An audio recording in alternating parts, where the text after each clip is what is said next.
Hello everyone and welcome to comfortable studies.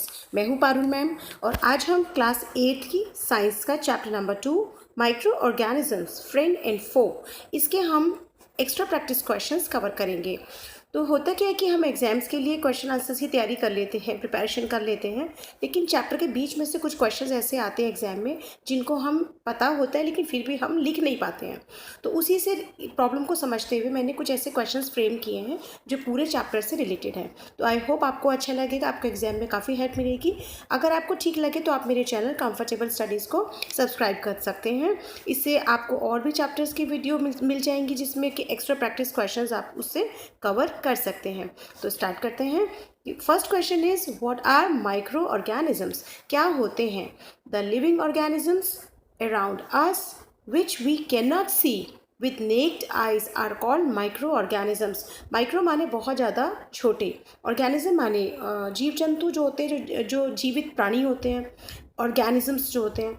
लेकिन micro होते हैं वो जिनको हम नेक्ड आई से नहीं देख सकते और जिनको हमें किससे देखना पड़ता है, हमें उन्हें माइक्रोस्कोप की हेल्प से देखना पड़ता है, अदरवाइज वो हमें दिखाई नहीं देते हैं। Are called microorganisms. Okay, next, how can microorganisms be classified? हम उनको कैसे क्लासीफाई करेंगे?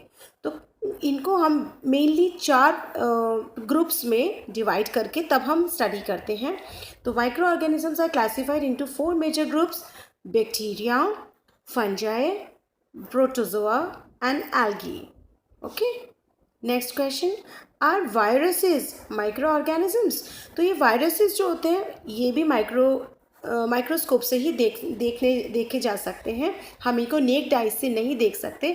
पर क्या तभी ये माइक्रो ऑर्गेनिजम्स की कैटेगरी में आते हैं? तो अभी हमने जो ऊपर क्लासिफिकेशन देखा था उसमें वायरसेस का नाम नहीं था, तो इसका आंसर होगा viruses are microscopic organisms. Even then these are different from microorganisms. ये जो और बैक्टीरिया, एल्गी, फंजाई जो हमने अभी पढ़े थे उनसे ये डिफरेंट होते हैं, as they reproduce only inside the cells of the host bodies. तो जब ये एनवायरनमेंट में होते हैं तो ये ऑलमोस्ट डेड होते हैं, ये नॉन वर्किंग रहते हैं, but when they enter into the host bodies they multiply, they reproduce and they become live. Okay, so these doesn't come under the category of microorganisms। इनका अपना एक अलग कैटेगरी कह सकते हैं वायरस की। Okay, next, where do microorganisms live? रहते कहाँ हैं माइक्रो ऑर्गेनिजम्स? तो micro organisms live in all types of environment. तो हमारे चारों तरफ जितना भी एनवायरनमेंट है उसमें सब मोड्स में माइक्रो ऑर्गेनिजम्स रहते हैं, like ranging from ice cold areas to hot springs, desert to marshlands, also found inside the animal bodies। और एनिमल बॉडीज में भी पाए जाते हैं microorganisms. Okay, next, how curd is formed? मतलब जब हम दूध को रखते हैं उसमें थोड़ा सा खट्टा या जामुन लगा करके जब हम रख देते हैं तो वो थोड़ी देर बाद जम करके पूरा ही कर्ड में चेंज हो जाता है, मिल्क जो होता है। तो ये कैसे फॉर्म होता है, क्वेश्चन है। तो कर्ड कंटेन्स बैक्टीरिया। कौन सा बैक्टीरिया होता है कर्ड के अंदर? लैक्टोबैसिलस। लैक्टोबैसिलस। तो ये क्या होता है कि जब हम थोड़ा सा कर्ड का 1 चम्मच या 2 चम्मच कर्ड हम जब पूरे मिल्क वाले बर्तन में डाल देते हैं तो उससे क्या होता है कि वो मल्टीप्लाई करना स्टार्ट कर देते हैं। लैक्टोबैसिलस बैक्टीरिया जो है वो मल्टीप्लाई करना शुरू कर देते हैं मिल्क में and convert it into curd, और उसको कर्ड में चेंज कर देते हैं। Next, what is the use of yeast in baking industries? Baking industries में यीस्ट का क्या यूज़ है? तो यीस्ट का तो बहुत यूज़ है बेकिंग इंडस्ट्री में। Yeast is use for commercial production of alcohol, wine, bakeries etceteras. बहुत सारी चीज़ों में यीस्ट का यूज़ होता है। Yeast reproduces rapidly and produces carbon dioxide during respiration. होता है कि जब यीस्ट हम किसी भी डो में या किसी मटेरियल में डालते हैं तो वो बहुत जल्दी रिप्रोड्यूस होना शुरू कर देता है और जिससे कि कार्बन डाइऑक्साइड रिलीज़ करता है। तो जब ये कार्बन डाइऑक्साइड रिलीज़ होती है तो उसमें बबल्स बन जाते हैं उस चीज़ में, और जिससे कि वो चीज़ फूल जाती है, मतलब सॉफ्ट होके वो फूल जाती है। तो इसलिए हम उसे बेकिंग इंडस्ट्रीज़ में यूज़ करते हैं। तो हमने कभी ब्रेड वगैरह को हम ध्यान से देखेंगे तो ब्रेड के पीस में छेद छेद जैसे होते हैं, वो इसी रीज़न से होते हैं। इसके अलावा हम अगर इडली या डोसा का जो बैटर होता है उसको भी देखें तो उसमें भी हम यीस्ट अगर डालें तो उसमें भी बबल्स आ जाते हैं। ठीक है, next is what is fermentation. Fermentation क्या है? The process of conversion of sugar into alcohol is known as fermentation. आप इनकी डेफिनेशन साथ के साथ याद कर लें मेरे, तो ज़्यादा इजी रहेगा। What is fermentation? The process of conversion of sugar into alcohol is known as fermentation. तो जब कोई भी प्रोडक्ट में शुगर जब होती है, ईटेबल प्रोडक्ट्स जो होते हैं उनमें शुगर होती है, अगर उसे फर्मेंट करके, मतलब जैसे सपोज़ हम अगर राइस है उसको ग्राइंड कर दें तो उसमें अभी शुगर प्रेजेंट है, लेकिन हम उसको ऐसे ही छोड़ दें, थोड़े मॉडरेट से टेम्परेचर पे अगर हम उसको छोड़ दें ऐसे ही, तो थोड़ी देर बाद वो फूल जाता है, वो बबल्स आ जाते हैं, उस पर एक स्मेल भी आने लगती है, तो वो अल्कोहल में चेंज हो जाती है उसका शुगर जो है। तो इस प्रोसेस को क्या कहते हैं? फर्मेंटेशन कहते हैं। Next, who discovered the process of fermentation? किसने सबसे पहले फर्मेंटेशन प्रोसेस को डिस्कवर किया? The Louis pasture in 1857 discovered the process of fermentation. ये क्वेश्चन इंपॉर्टेंट है, एग्जाम में आ सकता है। What are the medicinal uses of microorganisms? तो माइक्रो ऑर्गेनिज्म का मेडिसिनल यूज़ भी है। यस, क्योंकि ये हमारे फ्रेंड भी हैं और ये हमारे फो भी हैं, हमारे जैसे चैप्टर में नाम है। तो micro organisms are used in the production of antibiotics. तो एंटीबायोटिक्स होती हैं जब बैक्टीरियल इम्पैक्ट हमारी बॉडी पे पड़ता है या बैक्टीरिया हमारी बॉडी में इन्फेक्शन कर देते हैं, तो उनको किल करने के लिए या उनकी ग्रोथ को रोकने के लिए एंटीबायोटिक्स दिया जाता है। तो माइक्रो ऑर्गेनिजम्स उसी से बनाने में काम आता है, एंटीबायोटिक्स बनाने में काम आता है। Okay, next are question, what are antibiotics?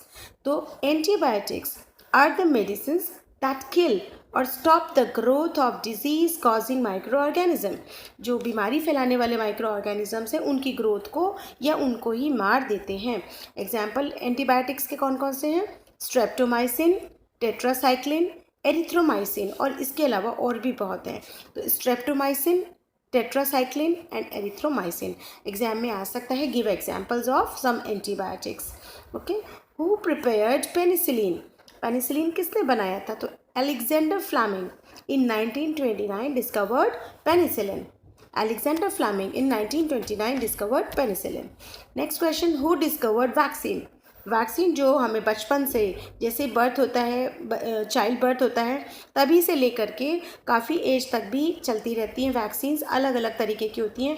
जैसे अभी कोविड टाइम में आपने कोरोना वैक्सीन के बारे में काफ़ी सुना होगा, सभी ने 2 डोजेज़ लगवा भी लिए होंगे। तो ये किसने वैक्सीन की डिस्कवर किया था? Edward Jenner. Edward Jenner in 1798 discovered the vaccine for smallpox. उसने सबसे पहले स्मॉल पॉक्स के लिए वैक्सीन को डिस्कवर किया था। Next question, how vaccine works? अभी वैक्सीन वर्क कैसे करती है?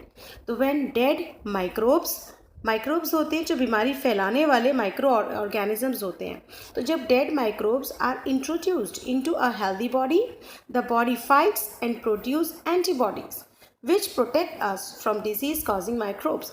तो होता क्या है कि जो डेड माइक्रोब्स होते हैं जब वो हमारी हेल्दी बॉडी में इंट्रोड्यूस कराए जाते हैं, तो जब कोई आउटर थिंग हमारी बॉडी में आती है तो हमारी बॉडी फाइट करती है और क्या बना लेती है? एंटीबॉडीज़ बना लेती है। तो जब वो एंटीबॉडीज़ बन जाते हैं तो वो काफ़ी लॉन्ग टाइम तक, मतलब एक टाइम लिमिट होती है हर वैक्सीन की, तो वो काफ़ी लॉन्ग टाइम तक अगर वो माइक्रोब अगर कभी लाइफ में एंटर करेगा हमारी बॉडी में, तो ये एंटीबॉडीज़ फाइट करके उसको किल कर देंगी, तो वो वाली बीमारी हमें नहीं हो पाएगी, which protect us from disease causing microbes. Now we come to the next question, what is the role of micro organisms in soil fertility? क्या माइक्रो ऑर्गेनिजम्स का सॉइल फर्टिलिटी में भी रोल है? So we will say yes, some micro organisms fix atmospheric nitrogen. तो होता क्या है कि कुछ प्लांट्स होते हैं जिनको नाइट्रोजन की नीड ज़्यादा होती है, तो हम जो उसमें एटमॉस्फेयर में जो नाइट्रोजन होती है उसको डायरेक्टली कोई भी प्लांट नहीं ले सकता है। तो कुछ ऐसे बैक्टीरियाज होते हैं जो कि रूट्स में, जो प्लांट्स जिनमें नाइट्रोजन की ज़्यादा डिमांड होती है उनके रूट्स के आसपास ये बैक्टीरियाज पाए जाते हैं, जिससे क्या होता है कि एटमॉस्फेयर की नाइट्रोजन को फिक्स करके नाइट्रेट्स में चेंज कर देते हैं, जो कि डिज़ोल्व हो जाता है and roots can absorb that nitrogen. Okay, तो जिससे कि हमारी सॉइल जो है वो रिच हो जाती है और इंक्रीज सॉइल फर्टिलिटी। ओके, तो ऐसे माइक्रो ऑर्गेनिजम्स को हम नाइट्रोजन फिक्सेटर्स भी कहते हैं। Okay, nitrogen fixators. Next, what are pathogens? तो पैथोजेंस क्या होते हैं? Some micro organisms cause diseases in humans, animals and plants. कुछ माइक्रो ऑर्गेनिजम्स ऐसे होते हैं जो कि ह्यूमंस में, एनिमल्स में और प्लांट्स में बीमारियां फैलाते हैं। These are called pathogens. Okay, next, what are communicable diseases? Communicable diseases क्या हैं? जो कि एक दूसरे से फैल सकती हैं। कैसे फैल सकती हैं? द माइक्रोबियल डिजीजेस, ऐसी माइक्रो ऑर्गेनिजम्स के थ्रू फैलने वाली बीमारियां that can spread from an infected person to a healthy person through air, water, food और physical contact are called communicable diseases. कुछ बीमारियां तो ऐसी होती है जो हम अगर पेशेंट के साथ रहें तो हम उससे इन्फेक्टेड नहीं हो सकते, लेकिन कुछ ऐसी होती है जैसे कॉमन कोल्ड है। अभी कोविड हुआ था तो सब कहते हैं मास्क लगाओ, डिस्टेंस बना के रखो ताकि हमें एक दूसरे से ना हो जाए। तो ये वाली कौन सी डिजीज़ थी? Communicable diseases. Example, cholera, Covid, common cold etcetera.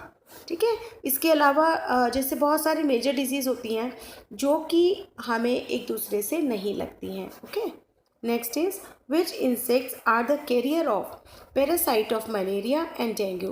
तो डेंगू और मलेरिया को फैलाने वाले जो पैरासाइट होते हैं उनके कैरियर, मतलब उनको ले जाने वाले, उनको कैरी करने वाले इंसेक्ट कौन कौन से हैं? तो मलेरिया को जो फैलाते हैं वो है female Anopheles mosquito. Female Anopheles mosquito, ये मलेरिया के पैरासाइट को अपनी बॉडी पे लेकर के जाते हैं। Next is dengue. डेंगू को फैलाने के लिए female aedes mosquito. Okay, next is who discovered the bacteria which caused anthrax disease? ऐसा बैक्टीरिया जो एंथ्रैक्स डिजीज फैलाता है, इसको किसने डिस्कवर्ड किया था? तो Robert Koch. Robert Koch discovered the bacterium bacillus anthracis. तो ये दो क्वेश्चन आ सकते हैं इसमें कि एंथ्रैक्स डिजीज किस बैक्टीरिया से होता है? तो bacillus anthracis which causes anthrax disease. तो रॉबर्ट कॉश ने डिस्कवर किया था bacillus anthracis which causes anthrax disease. Next question, name some plant diseases caused by micro organisms. कुछ ऐसे प्लांट के अंदर होने वाले डिजीज़ बताइए जो कि माइक्रो ऑर्गेनिजम्स फैला सकते हैं। तो first is citrus canker disease caused by bacteria. Okay, next is rust of wheat caused by fungi. Next is yellow bean mosaic in bhindi. ठीक है, भिंडी जो एक लेडी फिंगर जो एक वेजिटेबल है, उसमें येलो बीन मोजैक नाम की एक डिजीज़ होती है जो कि वायरस के फैलाने से फैलती है।